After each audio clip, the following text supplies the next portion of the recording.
Estuvo con algunos problemitas de salud, pero ha hecho un esfuerzo para estar acá con nosotros, que es el señor doctor Pedro Curtial. ¿Cómo estás, Pedro? Gracias por venir, un placer tenerte acá. Carly, un gusto para mí. No hice ningún esfuerzo por venir, así que, bueno, un placer. No, pero sabemos que habías estado con algún problemita de salud y Ya lo hiciste estamos el esfuerzo. superando. Superando, bueno, me alegro mucho.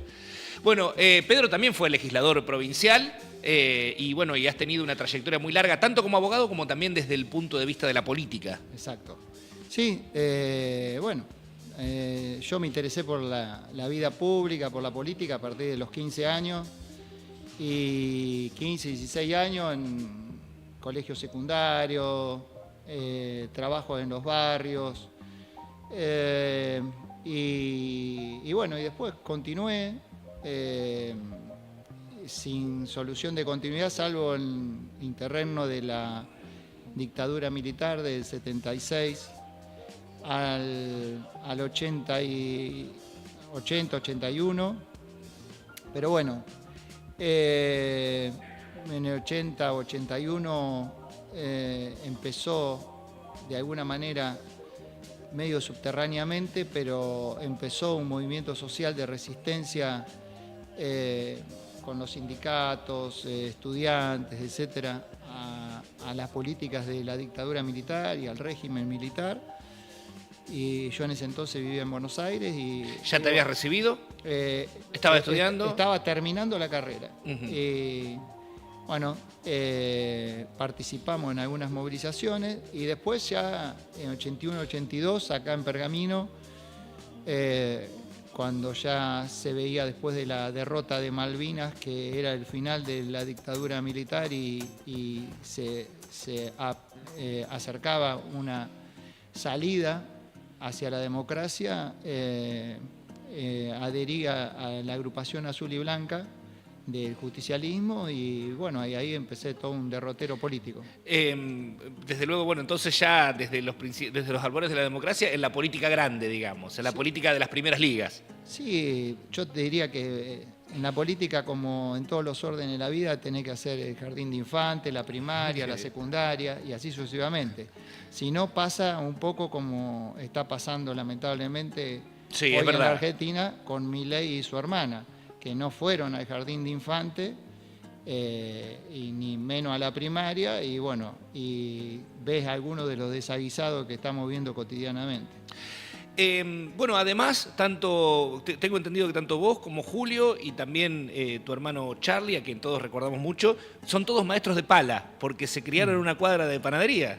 Claro, bueno, en ese entonces, sí, nosotros nacimos, mi casa estaba pegada a la panadería y toda nuestra infancia y nuestra adolescencia, yo a los 17 años me fui a estudiar a Buenos Aires, pero siempre conectaba a la actividad de la panadería y bueno, y ahí había que colaborar, laburar, pero bueno, yo me alejé a partir de la adolescencia y los que sí siguieron con el rubro fueron mis dos hermanos. Julio al día de hoy la sigue haciendo. Julio y bueno, y Carlito también, pero bueno, lamentablemente Carlito se nos fue muy temprano, una de las pérdidas familiares más dolorosas que tuvimos. Pero bueno, siempre conectado también al rubro de la producción del pan y la factura. Formaste parte de un proyecto político muy interesante que fue el Frente Grande primero y después el Frepaso. Primero el Frepaso, sí, tenés razón primero vos. El Frente Grande y después se convirtió en Frepaso. Que era un proyecto superador, una unión de distintas corrientes políticas. Claro, efectivamente. Mi ideario...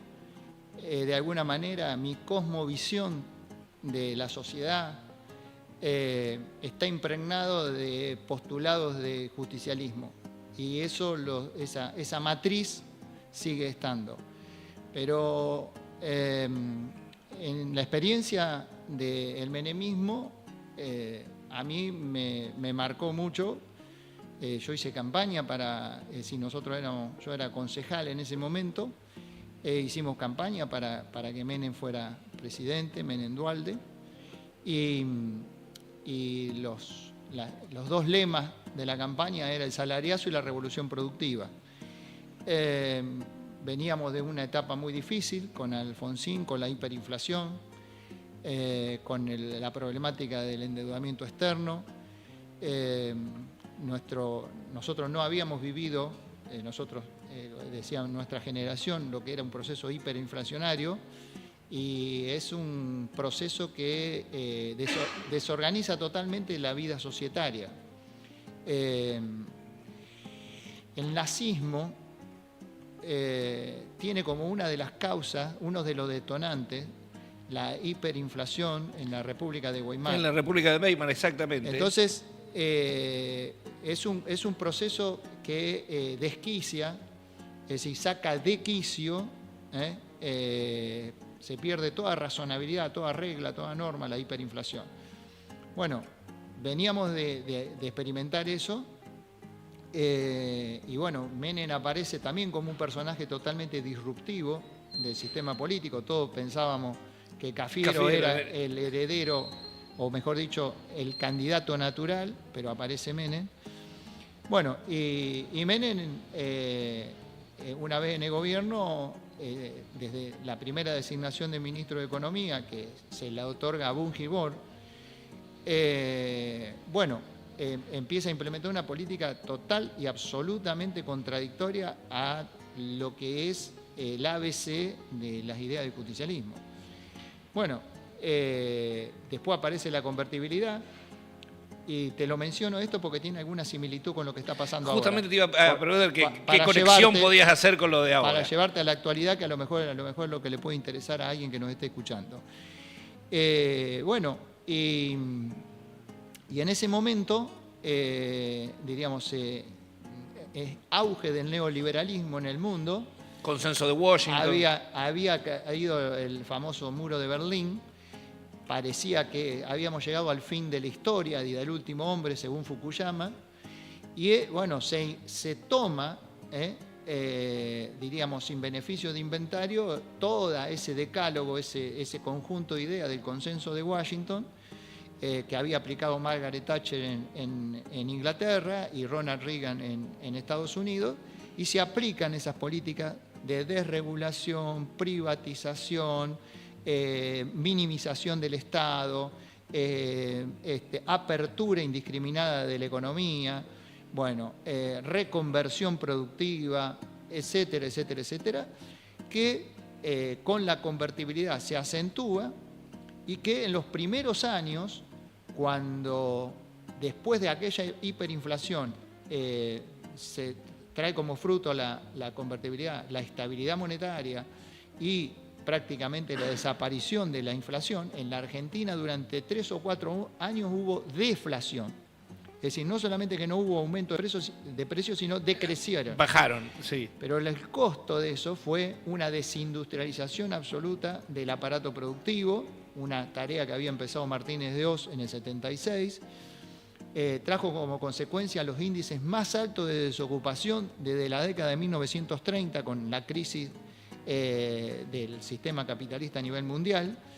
Llegamos a tener un 25% de la población económicamente activa en desocupación, y un endeudamiento externo feroz.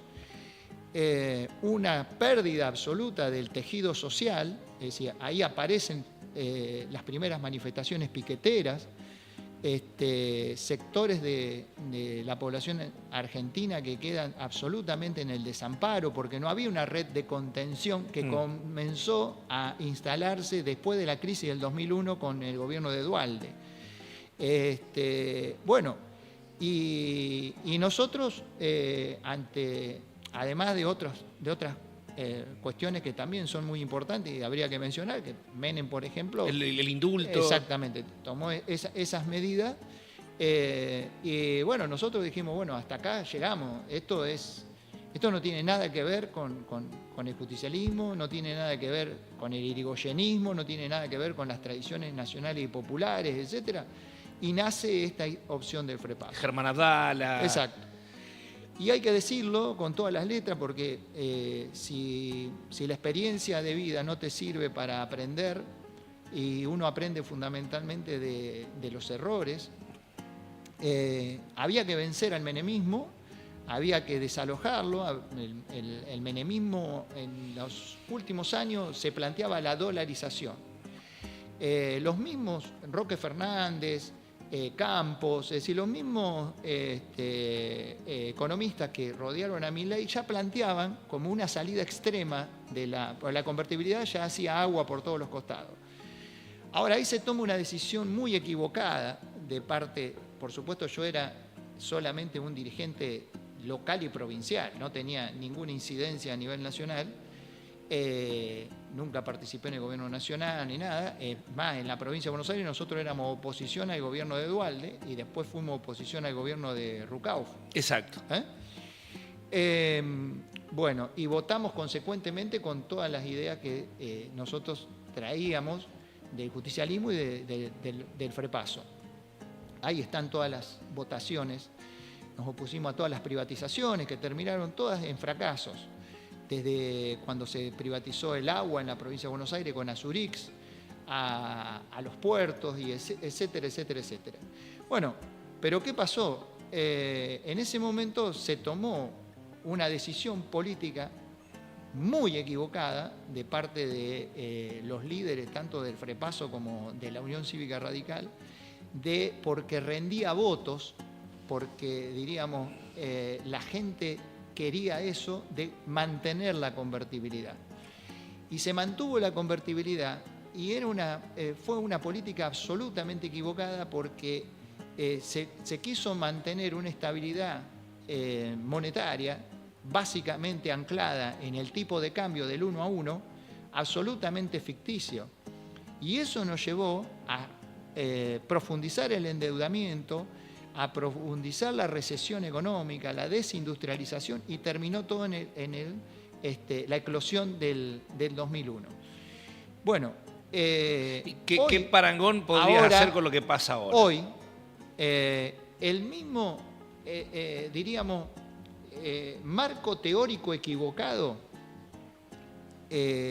postula y sostiene o sostuvo Milei cuando se propone como candidato y asume la presidencia. Milei está convencido que la madre de todos los problemas económicos argentinos y por ende sociales es el déficit fiscal. Es decir, que tiene un enfoque monetarista de la economía y él dice, el problema que tiene la economía argentina, por lo cual no crecemos, por lo cual no se puede generar riqueza y por lo cual no se puede distribuir la riqueza que se genera, es el déficit fiscal. Nosotros sostenemos que el principal problema que tiene la economía argentina es lo que se llama la restricción externa. La economía argentina, que produce divisas de las cuales carecemos, para que tengamos una idea, Brasil, recién estabas hablando con Solmi de Brasil y de otros países latinoamericanos, pero fundamentalmente en el tema de Brasil, con el tema de cómo desarrolló la actividad agropecuaria. Hoy Brasil tiene más o menos 380.000 millones de dólares de reserva. México tiene aproximadamente 260.000 millones de dólares de reserva. Colombia, Perú, Uruguay tienen niveles de reserva, pero altamente superiores a la pobreza franciscana en la cual hoy está sumida la Argentina con relación a las reservas. ¿Qué ocurre? Que no solamente ese es el respaldo para mantener una estabilidad monetaria, sino que además es el reaseguro para cualquier corrida que se pueda generar por los cimbronazos de la economía a nivel mundial. Pero además de todo eso, la Argentina produce divisas básicamente por la actividad agropecuaria, fundamentalmente, que es la única fuente hoy de divisas, y ahora empieza a ser el sector energético y minero, ¿cierto? Pero incipientemente, todavía sigue siendo el campo el principal proveedor, y nosotros necesitamos divisas porque el sistema industrial o el aparato industrial nuestro, al ser tan dependiente de insumos, de maquinarias y de tecnología extranjera, claro, cuando se reactiva un poco la economía, el mercado interno, la demanda de importaciones crece inmediatamente y entonces necesita esas divisas para alimentar la actividad económica. Entonces estamos en un cuello de botella permanente. Esto no es que lo dice el que está hablando ahora con vos, ¿cierto? Sino que lo han estudiado economistas como desde Aldo Ferrer hasta cualquiera de los otros economistas notables de la Argentina que lo tienen recontraestudiado.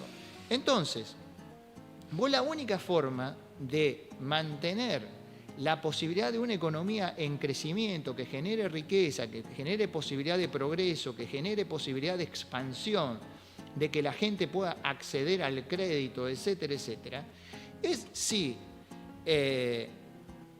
los recursos que tiene hoy la economía argentina los pones al servicio no de la especulación financiera, no de los fondos de inversión, no de la especulación con los bonos para pagar los intereses o pagar los intereses del Fondo Monetario Internacional, sino al servicio del sector productivo, de lo que genera bienes y servicios, sobre todo transables en el comercio internacional, que nos van a generar ingresos por la balanza comercial, es decir, por las exportaciones, que van a generar divisa genuina. O sea, para entenderlo mejor, o para que yo lo entienda mejor, invertir en actividad productiva y no en actividad especulativa. Absolutamente. Entonces, si vos, por ejemplo, decís, bueno, como planteó Milei, vamos a llevar adelante con la motosierra un ajuste de 5, 6, 7 puntos del PBI, del Producto Bruto Interno, eso significa que no solamente las jubilaciones, las pensiones, los salarios de los empleados estatales caen abruptamente, sino que toda la cadena del consumo, si vos hoy das una vuelta para bajar a tierra todo lo que estamos hablando en Pergamino y hablas con los comerciantes de Pergamino, te vas a dar cuenta que ya no estamos hablando de una recesión económica, hay una depresión económica porque grandes segmentos del comercio han experimentado una caída brutal de sus ventas y la capacidad de consumo que tiene hoy el salario que percibe la inmensa mayoría de los sectores asalariados ha caído brutalmente. Y eso se entiende todavía más fácil porque claramente yo voy a pagar primero los servicios de mi casa y luego comprar la comida y finalmente compraré un par de zapatos, iré a tomar un café, entonces el que fabrica zapatos, el comerciante de zapatos, la cafetería, trabajan menos. Entonces, ¿qué ocurre? Nos hemos ido endeudando, hoy tenemos una deuda gigantesca. Privada, sí, sí. Gigantesca con el Fondo Monetario Internacional de arriba de 70.000 millones de dólares. Nunca en la historia del Fondo Monetario Internacional, una organización que nace después de la Segunda Guerra Mundial, sí, tuvo un deudor que concentre casi el 60% de todos los créditos que otorgó el Fondo Monetario Internacional. Vos imaginate que vos fueras un gerente de un banco, ¿cierto? O de un comercio importante, y vos tengas que rendir cuenta ante el directorio y tengas que dar explicaciones, pero vos ¿cómo concentraste en un solo deudor que además no tiene capacidad de pago? Está quebrado, está fallido. El 60%. Por eso, el problema en que estamos metidos nosotros es una camisa de 11 varas. Entonces, después del resultado de las elecciones de septiembre en la provincia de Buenos Aires, evidentemente acá tiene que haber una recapacitación, que por ahora no la hay, del gobierno nacional, de que hay que pegar un viraje sustancial en las políticas que están aplicando a nivel nacional, porque esto termina, la convertibilidad duró 10 años. Empezó en el 1991 y terminó en 2001.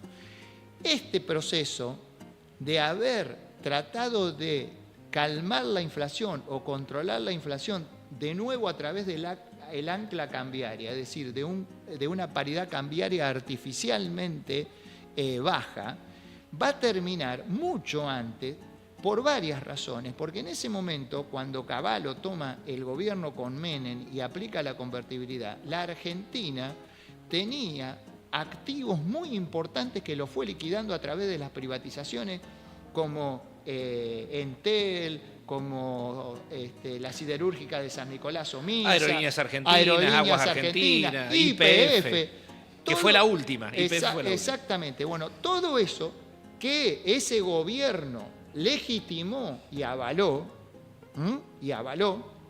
bueno, los fondos provenientes de esas privatizaciones hicieron que pudieran sostener esa paridad cambiaria del 1 a 1, que era ficticia. Bueno, ¿qué está pasando ahora, en estos momentos? Mirá, yo creo que, como están vaticinando la mayoría de los encuestadores, hay un problema gravísimo de desconfianza y de pérdida de credibilidad en el gobierno nacional. La sociedad humana tiene como una especie de combustible, es decir, está alimentada básicamente por un combustible que se llama confianza. La confianza, o fe, que tiene mucho que ver con lo religioso, es lo que mantiene todo. Absolutamente. Todo. La creencia, por ejemplo, en la palabra. Suponete, vos haces un contrato conmigo y yo tengo confianza en que vos vas a cumplir. Tiene confianza en que yo saco un billete de 1.000 pesos y vale 1.000 pesos, pero eso es un billete, un papel. Claro. Pero nosotros creemos que vale 1.000 pesos.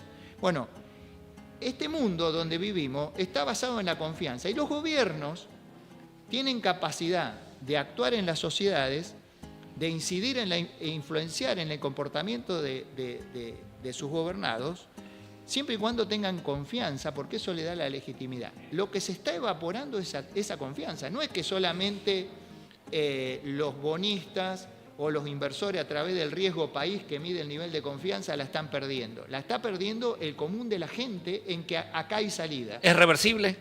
¿La pérdida de confianza es reversible? Yo creo que es muy difícil de revertir, muy difícil, y yo creo que en las próximas 3 semanas vamos a ser espectadores, la mayoría de nosotros, de medidas que todavía nosotros no sabemos cuáles pueden ser, pero que van a ser inesperadas y sorpresivas, porque Milei tiene que dar un golpe de efecto si quiere mantener su gobierno, porque si Milei pierde feo las elecciones en octubre, yo creo que entramos en un nivel de inestabilidad política que va a ser ingobernable. O sea, Pedro, que cabe esperar en las próximas semanas alguna medida así drástica. No te extrañe que esto, así como fue inesperado que Estados Unidos, que Trump recibió a Milei y que le dio el respaldo y que dicen que le dieron el respaldo económico por 20.000 millones de dólares, hasta ahora nadie vio nada. Ahora creo que la semana que viene lo recibe de nuevo, o el 14 de octubre lo recibe de nuevo. Mirá, puede haber cambio de gabinete, puede ocurrir que un sector, bajo el padrinazgo de Macri, asuma parte del gobierno, y no te extrañe que refloten el plan de la dolarización. Acordate lo que te dije, y por eso ahí viene, y con esto a lo mejor terminamos, el hilo conductor.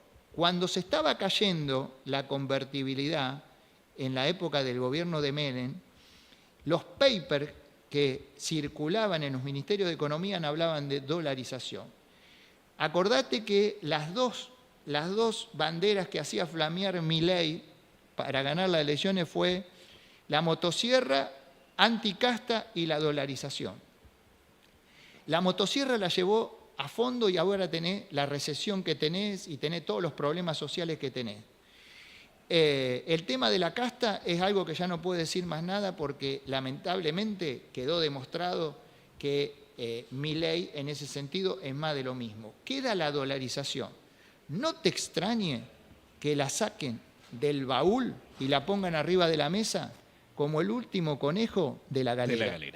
Muy bien, lamentablemente Pedro también es abogado ambientalista, es especialista en derecho ambiental. Lo vamos a dejar para una próxima entrevista, si estás de acuerdo, en alguna oportunidad. Ahora, lamentablemente, tenemos que entregar el programa.